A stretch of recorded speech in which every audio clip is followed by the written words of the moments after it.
Good morning everyone. I am Professor Santosh Kumar, Department of Finance and Accounts, Chandragupta Institute of Management, Patna. Today we will discuss how to improve the presentation skills for the effective grooming of B school guys, right?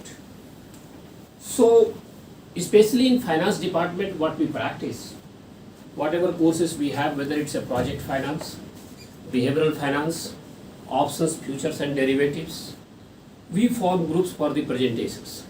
Effectively, I teach 4 courses and every course's presentation is mandatory.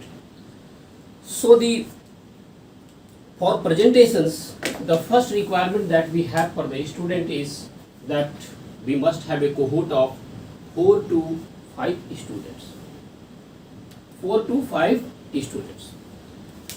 So in 4 to 5 students, you know what will happen, that the student number 1 will act as a master of ceremony and the last student will act as a rapporteur. And in between you have the baton transfer while making the presentations, right? And for presentations, it is mandatory for the students that they must come with PowerPoints. Usually what happens, students will come with the paragraph, they will read the entire story in PowerPoint itself, right? They call it as PowerPoint, but it's not PowerPoint, it is a power paragraph. So the maximum number of words the students that you can accommodate, it could be 20. And the number of points may be 4 or 5.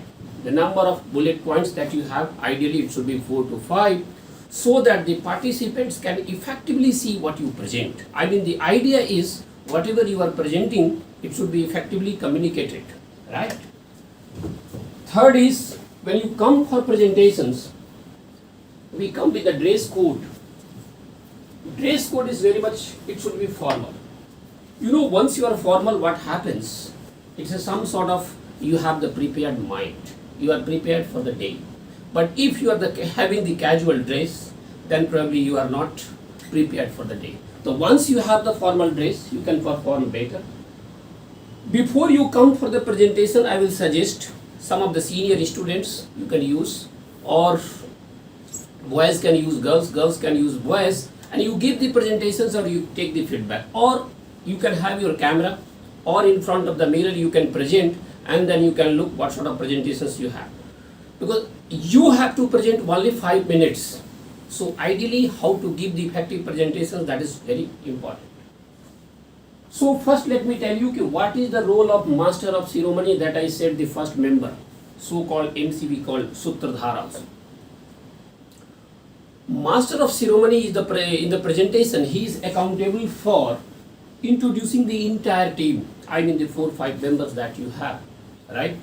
Secondly, you are also supposed to tell the layout of the presentations or the agenda of the presentations. Who is going to present what?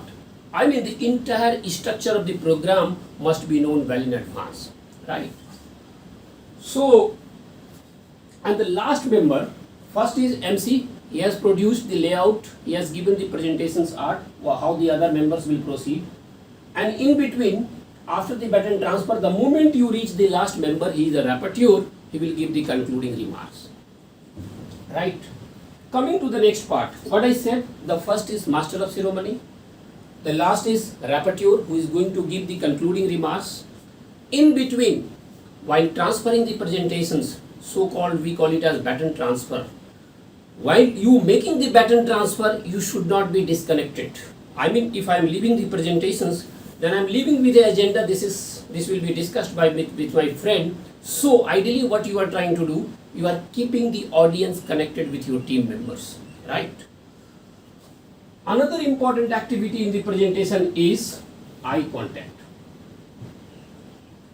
Sometimes the B school students, many students come from the STEM disciplines, science, engineering and management, mathematics, and you know what happens? They know most of the things, they have all the informations, but while presenting, the problem is they do not have the eye contact with the audience. Eye contact is very important.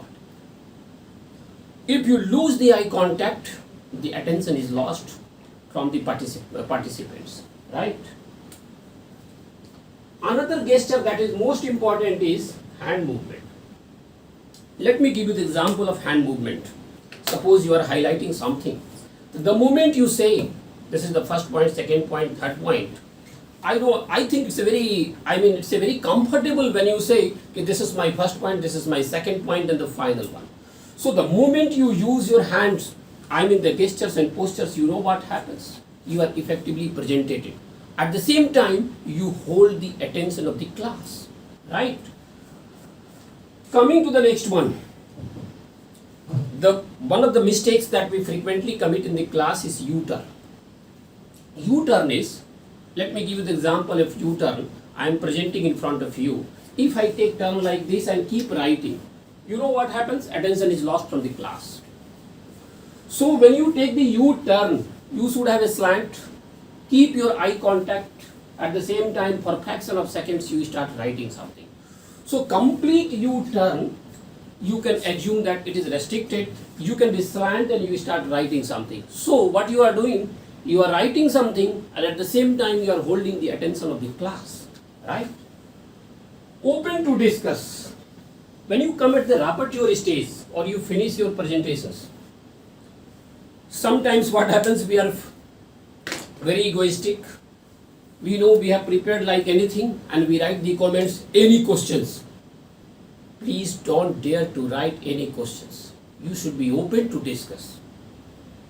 I don't think with 5 minute presentation, 5 into 6 with 30 minute presentations in the entire cohort, you have done a mini PhD thesis on that. It's not possible for you. Still you are only partly acquainted with this topic only. So be ready to discuss, open to discuss, but writing the word something like any questions, it is highly derogatory. So please avoid the word like any questions. Any questions is a highly derogatory. You should be always open to discuss.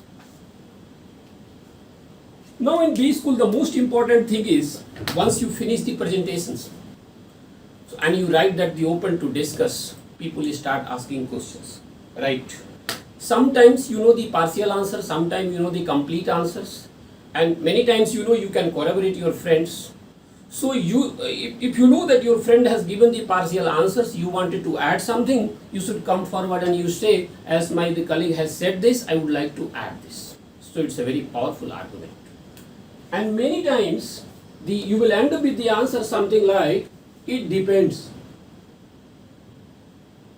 It depends is a very powerful answer. The subjectivity will crop up when you say it depends. Once you say it depends, you have to give n number of arguments. These are the conditions if that is there. If it is condition number 1, what sort of output? If it is condition number 2, then what is? Various alternates, various outcome. So once you have mastered the independence with various alternates and outcome, then you have, you have groomed it at par with the B school requirement. I said while discussing the question and answers, if you don't know the answer, right? Many times it happens that 4 or 5 questions have come from the audience. 80 or 90% of the question you have responded because you have prepared that topic, but 1 or 2 questions you don't know.